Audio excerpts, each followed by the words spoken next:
I'll delete it. Come on. You can go.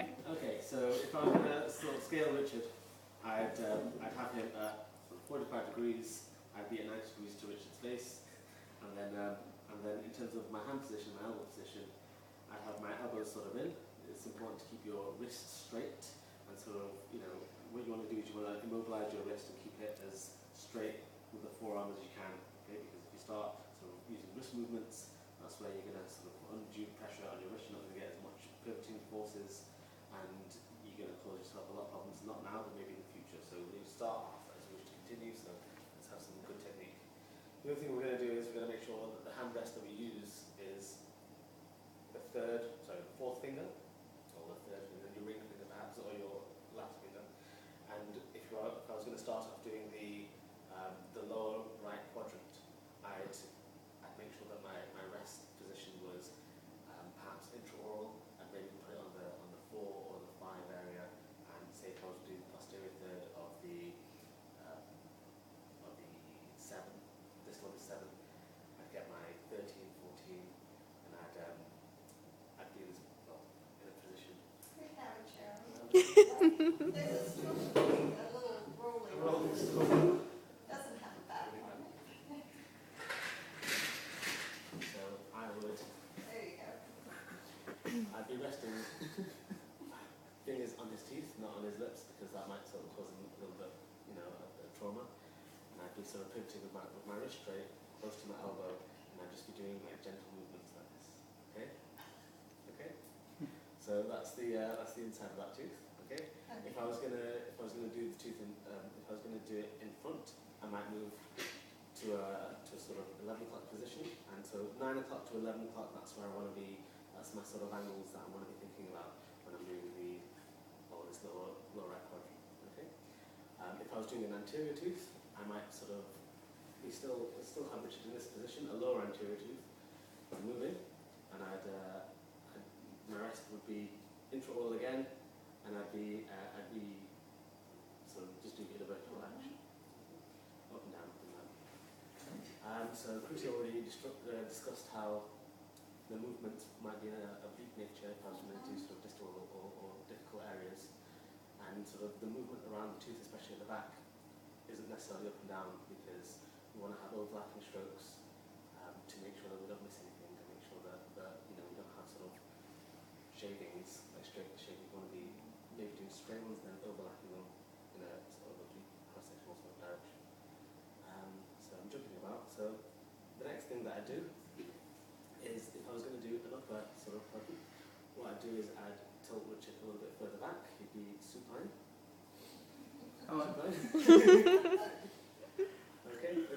In terms of my rest position, if I was going to do like a buckle, I want my knuckles to be closer to his face. Okay. Okay, so I want my rest to be extra oval, my knuckles resting on the outside of his cheek, along the lower sort of border of his mandible, and then I'll have that pivoting action. Okay, again, keeping your wrist straight, keeping your elbows close, keeping, nice clear vision. Okay. If I was going to do the top, I might just sort of work away in this direction again. Moving over to the other side, if I was going to do the lower buckles, my rest position would be you'd be 45 degrees again, Richard. So if I was going to do the lower left, my sort of position would be at sort of 9 o'clock. My rest position for my fingers would be on the 3-4 area, and that's if I was going to do sort of the 3, 4, 5, 6. As I move further and further back, I want more of an angle, more of I don't want it to be further and further back in his mouth. I want to be sort of moving across the lowers. I might start on the contralateral side where the 1 and 2 is, and then I want maybe a looser hold of my scalars, of my curettes even, and I'd be holding them further up the shank, and I'd have that pivoting action. Okay, but not with the wrist, with sort of the forearm. Okay.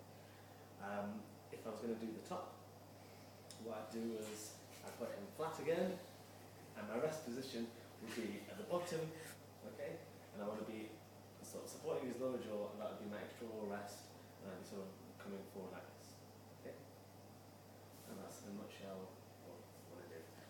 you were doing the posterior sort of part of the tooth, I'm talking about molars, the side curette you'd want to use is maybe a 13-14, so that goes from the line angle, sort of the lingual line angle, to the sort of buccal mid. Okay, so I'm going to be using a 13-14 for that direction. So if we had a mesial, distal, if that was the tooth, for this sort of area, I'd want to be using a 13-14. Okay, and then for the mesial part, I'd be wanting to use like 11-12 and then 11-12. And at the front, because you know it can be difficult, and at the back it can be difficult, what you want to do is as you're sort of pivoting, you want to make sure that you do oblique strokes, and you maybe get maybe 2/3 of the tooth. You cross the midline, and then this side you cross the midline, because at that concavity, that's where you're going to struggle a little bit. Another little tip or trick that you might want to use is that if you are particularly struggling to get a sort of a mesial or a distal part of a tooth, and because our molars aren't necessarily sort of perfect ellipses, they have ellipses with dimples in, you want to make sure that as you're cutting, you're not sort of just creating an ellipse by your technique. You want to make sure that you follow the contours of the tooth. You might want to use sort of a two-handed approach where you're using a finger pivot on maybe a canine and supporting the top of the shank with your index finger, always your index finger. Okay, so you might want to use your thumb and your index finger, or your middle finger and your index finger, depending on what side you're on and the ability to follow. Okay? Any questions? How do you hold the instrument? How do you hold the instrument? So you want to hold the instrument with 3 fingers, okay? So your thumb, your index finger, okay? Well, it's not, I wouldn't call it a pen grip, okay? It's more of a modified pen grip. The modification is your middle finger, which supports it, okay? So, like I said, your last 2 fingers would be your rests, or maybe like the back of your hand can be the rest. And always make sure that you have 3 fingers, especially the middle finger, supporting the. Make sure that you're not using that middle finger. You're not tempted to change it into a 2-fingered approach, because then you're not going to get the right angle. You're not going to get the right axis position to get all the way around. And your technique will change with each wrist, and it all goes down. Questions? Would you do anything particularly different for ultrasonics?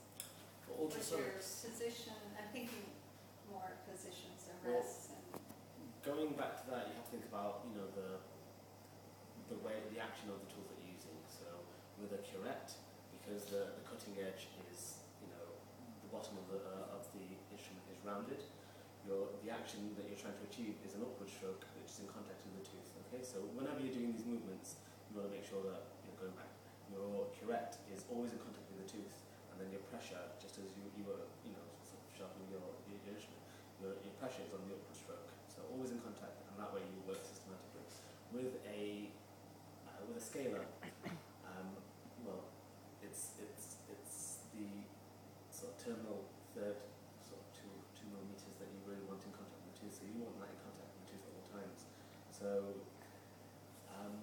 it's a similar position. You might not necessarily need to use as many intraoral rests because you don't need to get as many forces. A lot of the rest will be extra oral. So